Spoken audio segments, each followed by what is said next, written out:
We're about to jump into our next segment, and that happens to be headlines across Africa. We're traveling to three different countries: Ethiopia, Morocco, and of course, DR Congo. And we get to read from some papers, get to hear what the headlines are all about. Stay with us, don't go away. Headlines across Africa. Headlines across Africa. Headlines across Africa. Headlines across Africa.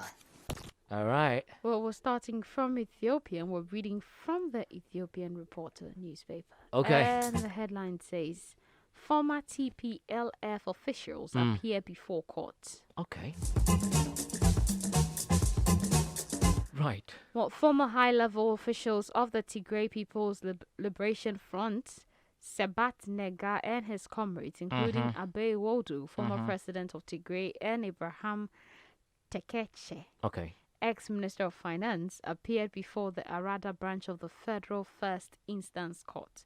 Now, in a court session held yesterday, federal police asked judges for 14 days to investigate the case brought against 24 people who were suspected of involvement in the attack on the Northern Command of the Ethiopian National Defense Forces and other crimes. All right. Okay. Now, we had Keria Ibrahim, who was Speaker of the House of Federation from May 6, 2018, until her resignation on June 9, 2020, also appearing before the court. While the federal police opened 2 files for suspects, Sebat Nega et al. And Abe Wodu et al., the court accepted its 14 days extension request and adjourned the case for January 29, 2020. Okay. Well, that's a story coming from the Ethiopian Reporter. Now we'll be reading from the Le Matin newspaper in Morocco, and the headline says, Education Reform. Dedicated National Commission holds 3rd meeting. Okay.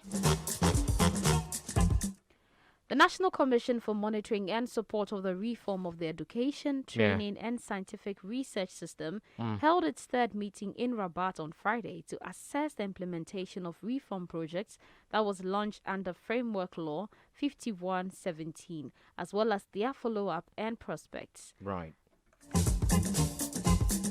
A statement from the head of government department said that the head of government, Mr. Said Dine El Otamna, who chaired the meeting, recalled the steps taken by this strategic national project since the beginning of the commission's work on 25th December 2019 and holding last July of its 2nd meeting on the definition of the general guidelines of the commission's action and the major projects to be accompanied until the 3rd meeting. All right.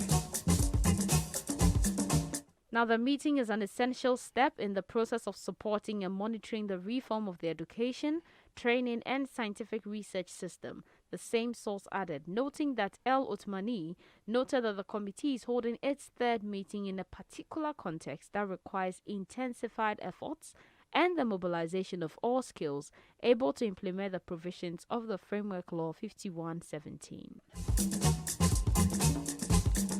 All right. Well, that's a story coming from the Le Matin newspaper. Education reforms are very important. So once they're going to the betterment of the generations that are one day going to have going to decide the fate of the nation on their shoulders. A review needs to be done, very important. Okay. Finally, we'll be reading from the Actual Light newspaper in the Democratic Republic of Congo. And the headline says, Leila Zerogui to hold final press conference in Kinshasa on Wednesday. Who was Leila? Well, Leila Zerogui will hold her final press conference as Special Representative of the UN Secretary General and head of the United Nations Stabilization Mission in the Democratic Republic of Congo. United Nations Stabilization Mission in the Democratic Republic of Congo. Okay. For short, MONUSCO. You had to say that, isn't it? Okay. So she's going to hold a press conference this Wednesday, January 20th, 2021. All right. From 10 a.m. at MONUSCO, UTEX Africa. Okay. Now, the Secretary General is deeply grateful to Ms. Zerogui for her important contribution and services to MONUSCO, the UN said in a statement. Right. Appointed at the end of 2017, replacing the Nigerian Maman Siduku, whose mission ended in January 2018, Leila Zerogui gives way to the Guinean Bintou Keita. Now, with 30 years of experience in the fields of peace, security, development, humanitarianism, and human rights, Bintou Keita will have the special responsibility for monitoring the new resolution that extends MONUSCO's mandate. Right. And since January 2019, she has held the position of Under Secretary General for Africa in the Department of Political Affairs and Peace Building, DPPA, and the Department of Peace Operations, DPO, after serving as Under Secretary General for Peacekeeping Operations from November 2017 to December 2018. Nice. Well, that's all we have. I think it's good when someone is done with their work somewhere and they have to move on. So moving on to greater things. Absolutely. I think Congo is actually very happy with the work that Leila has done. I mean, the whole MONUSCO thing.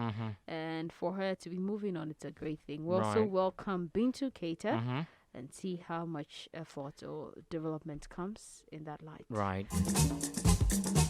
That's all we have for headlines across Africa. Okay, log on to AfricaGlobalRadio.com.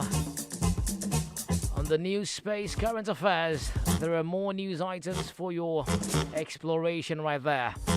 And of course, if you missed this particular segment, AGR On Demand, the podcast version, is on AfricaGlobalRadio.com for your listenership as well. I am Barry Musa.